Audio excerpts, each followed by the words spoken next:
സ്വന്തം കോശങ്ങൾ എന്നേക്കുമായി വൈദ്യശാസ്ത്രത്തെ മാറ്റിമറിച്ച ഒരു സ്ത്രീ.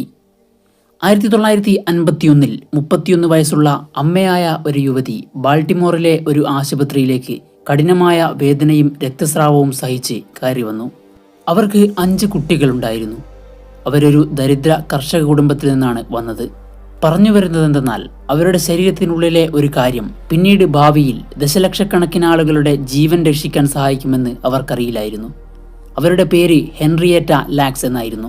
ജോൺസ് ഹോപ്കിൻസ് ആശുപത്രിയിലെ ഡോക്ടർമാർ അവർക്ക് അപകടകരമായ ഒരുതരം സെർവിക്കൽ ക്യാൻസർ ആണെന്ന് കണ്ടെത്തി. എന്നാൽ ചികിത്സയ്ക്കിടെ അവരുടെ അനുവാദം കൂടാതെ അവരുടെ ട്യൂമർ കോശങ്ങളുടെ ഒരു ചെറിയ സാമ്പിൾ ഗവേഷണത്തിനായി അവരെടുത്തു. അക്കാലത്ത് ഇത് സാധാരണയായിരുന്നു. അതായത് ഇന്നത്തെ പോലെ സമ്മത നിയമങ്ങൾ നിലവിലില്ലായിരുന്നു. രോഗിയുടെയോ ബന്ധുക്കളുടെയോ സമ്മതം കൂടാതെ അവരുടെ സാമ്പിളുകൾ ഗവേഷണത്തിനായി അവർക്കെടുക്കാം. എന്നാൽ ഹെൻറിയേറ്റയുടെ സാമ്പിൾ എടുത്തതിന് ശേഷം അത് ശാസ്ത്രജ്ഞരെ ഞെട്ടിച്ചു. അതായത് പതിറ്റാണ്ടുകളായി ഗവേഷകർ ലബോറട്ടറികളിൽ മനുഷ്യകോശങ്ങൾ വളർത്താൻ ശ്രമിച്ചിരുന്നു. ഓരോ തവണയും കോശങ്ങൾ കുറച്ചു തവണ വിഭജിക്കുകയും പിന്നീട് നശിക്കുകയും ചെയ്യും. എന്നാൽ ഹെൻറിയേറ്റയുടെ കോശങ്ങൾ അവരെ അത്ഭുതപ്പെടുത്തി. അവ നശിക്കുന്നില്ല, അവ പെരുകിക്കൊണ്ടിരുന്നു, വീണ്ടും വീണ്ടും വിഭജിച്ചുകൊണ്ടിരുന്നു.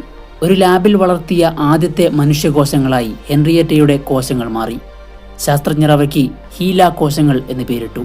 ഹെൻറിയേറ്റ ലാക്സ് എന്ന പേരിന്റെ ആദ്യത്തെ 2 അക്ഷരങ്ങളും അവസാന 2 അക്ഷരങ്ങളും ഉപയോഗിച്ച് ആ കോശങ്ങൾ ലോകത്തെ മാറ്റിമറിച്ചു. 1950കളിൽ ലോകം പോളിയോയെ ഭയപ്പെട്ടു. ഈ രോഗം എല്ലാ വർഷവും ആയിരക്കണക്കിന് കുട്ടികളെ തളർത്തിക്കൊണ്ടിരുന്നു. ശാസ്ത്രജ്ഞർ ഒരു സാധ്യതയുള്ള വാക്സിൻ വികസിപ്പിച്ചപ്പോൾ അത് സുരക്ഷിതമായും വേഗത്തിലും പരീക്ഷിക്കാൻ അവർക്ക് ഒരു മാർഗം ആവശ്യമായിരുന്നു. ഹീല കോശങ്ങൾ പരീക്ഷണ കേന്ദ്രമായി മാറി. ദശലക്ഷക്കണക്കിന് ആളുകൾക്ക് നൽകുന്നതിന് മുൻപ് പോളിയോ വാക്സിൻ വൻതോതിൽ ഉൽപ്പാദിപ്പിക്കാനും പരീക്ഷിക്കാനും അവ ഉപയോഗിച്ചു. ആ വാക്സിനുകളുടെ വിജയം ലോകത്തിന്റെ പല ഭാഗങ്ങളിലും പോളിയോ നിർമ്മാർജ്ജനം ചെയ്യാൻ സഹായിച്ചു. എന്നാൽ അതൊരു തുടക്കം മാത്രമായിരുന്നു. പതിറ്റാണ്ടുകളായി ഹീല കോശങ്ങൾ, ക്യാൻസർ ചികിത്സകൾ, HIV, എയ്ഡ്സ് മരുന്നുകൾ, അവയവം മാറ്റിവെക്കൽ, ഹ്യൂമൻ ജീനോം പ്രൊജക്ടിന്റെ സമയത്ത് ജീൻ മാപ്പിംഗ്, IVF സാങ്കേതികവിദ്യ, എന്തിന് ബഹിരാകാശ പര്യവേഷണ രംഗത്ത് പോലും സീറോ ഗ്രാവിറ്റിയിൽ മനുഷ്യകലകൾ എങ്ങനെ പ്രതികരിക്കുന്നു എന്ന് പഠിക്കാൻ അവരുടെ കോശങ്ങൾ ഭ്രമണപഥത്തിലേക്ക് അയച്ചു.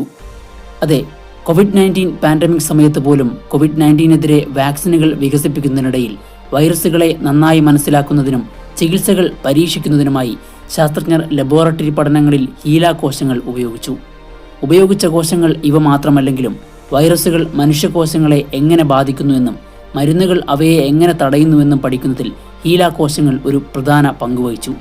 പോളിയോ മുതൽ കോവിഡ് വരെ ആധുനിക ചരിത്രത്തിലെ ഏറ്റവും പ്രധാനപ്പെട്ട ചില മെഡിക്കൽ മുന്നേറ്റങ്ങളിൽ അവരുടെ കോശങ്ങൾ ഉണ്ടായിരുന്നു. എല്ലാ ഹീല കോശങ്ങളും ഒരുമിച്ച് വെച്ചാൽ അവയ്ക്ക് ഏകദേശം 50 ദശലക്ഷം മെട്രിക് ടണ്ണിലധികം ഭാരം വരുമെന്ന് ശാസ്ത്രജ്ഞർ കണക്കാക്കുന്നു. അത് ഒരു മനുഷ്യനിൽ നിന്നുള്ള ഒരിക്കലും സങ്കല്പിക്കാനാകാത്ത കാര്യമാണ്. ഫാർമസ്യൂട്ടിക്കൽ കമ്പനികൾ ഹീല കോശങ്ങൾ വഴി കോടിക്കണക്കിന് സമ്പാദിച്ചപ്പോൾ ഹെൻറിയേറ്റയുടെ കുടുംബം സാമ്പത്തികമായി ബുദ്ധിമുട്ടുകയായിരുന്നു.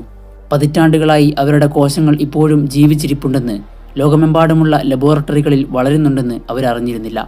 രോഗനിർണയത്തിന് ഏതാനും മാസങ്ങൾക്ക് ശേഷം 1951 ഹെൻറിയേറ്റ ലാക്സ് മരിച്ചു. അവരുടെ പേര് എല്ലാവരും മറക്കാൻ തുടങ്ങി. 2010 the Immortal Life of Henrietta lakhs എന്ന പുസ്തകം പ്രസിദ്ധീകരിച്ചതോടെ കാര്യങ്ങൾ മാറി. അവരുടെ കഥയെ ചുറ്റിപ്പറ്റിയുള്ള ശാസ്ത്രീയ അത്ഭുതവും ധാർമ്മിക വിവാദങ്ങളും അത് വെളിപ്പെടുത്തി. 2017 ഓപ്ര വിൻഫ്രി നിർമ്മിച്ച് അഭിനയിച്ച The Immortal Life of Henrietta Lacks പുറത്തിറങ്ങിയപ്പോൾ അവരുടെ വിശാലമായ ജീവിതം കൂടുതൽ പ്രേക്ഷകരിലേക്ക് എത്തി. ശാസ്ത്രത്തിൽ മാത്രമല്ല, അവരുടെ കുടുംബത്തിന്റെ വൈകാരിക പോരാട്ടത്തിലും ഈ ചിത്രം ശ്രദ്ധ കേന്ദ്രീകരിച്ചു. ഇന്ന് ഹെൻറിയേറ്റ ലാക്സിന്റെ കഥ നമ്മളെ ശക്തമായ ചില ചോദ്യങ്ങൾ ചോദിക്കാൻ പ്രേരിപ്പിക്കുന്നുണ്ട്. നമ്മുടെ കോശങ്ങൾ ആരുടേതാണ്? നമ്മുടെ ജീവശാസ്ത്രത്തിൽ നിന്ന് ആർക്കാണ് ലാഭം? വൈദ്യശാസ്ത്രത്തിൽ മെഡിക്കൽ സമ്മതം എന്നതിന്റെ യഥാർത്ഥ അർത്ഥം എന്താണ്? ഹെൻറിയേറ്റ ലാക്സ് യഥാർത്ഥത്തിൽ മരണമില്ലാത്ത ഒരാളായി തിരഞ്ഞെടുത്തതല്ല. എന്നാൽ ലോകമെമ്പാടുമുള്ള ലബോറട്ടറികൾക്കുള്ളിൽ അവരുടെ കോശങ്ങൾ ഇപ്പോഴും വിഭജിക്കപ്പെടുന്നു, ഇപ്പോഴും സംഭാവന ചെയ്യുന്നു, ഇപ്പോഴും ജീവൻ രക്ഷിച്ചുകൊണ്ടിരിക്കുന്നു. 1951 അവരുടെ ശരീരം മരിച്ചു. എന്നാൽ പോളിയോ വാക്സിനുകൾ, ക്യാൻസർ ഗവേഷണം, കോവിഡ് കാലഘട്ടത്തിലെ ശാസ്ത്രം എന്നിവയിലൂടെ പോലും ഹെൻറിയേറ്റ ലാക്സിന്റെ ഒരു ഭാഗം ഇപ്പോഴും ജീവിച്ചിരിപ്പുണ്ട്. ഒരുപക്ഷെ അതായിരിക്കാം ഇന്നത്തെ മനുഷ്യന്റെ പാരമ്പര്യത്തിൽ ഏറ്റവും ശക്തമായി അലിഞ്ഞിരിക്കുന്നതും. ഇന്ന് നമ്മൾ സംസാരിച്ച ഈ വിഷയത്തെക്കുറിച്ചുള്ള നിങ്ങളുടെ അഭിപ്രായം എന്താണ്? മടിക്കാതെ കമന്റ് ബോക്സിൽ എഴുതണം. കൂടാതെ നിങ്ങളുടെ പ്രിയപ്പെട്ടവരിലേക്ക് ഈ വീഡിയോ ഒന്ന് ഷെയർ ചെയ്യാനും ശ്രമിക്കുക. മറ്റൊരു ഇൻഫോർമേറ്റീവായ വീഡിയോയിൽ വീണ്ടും കാണാം. താങ്ക്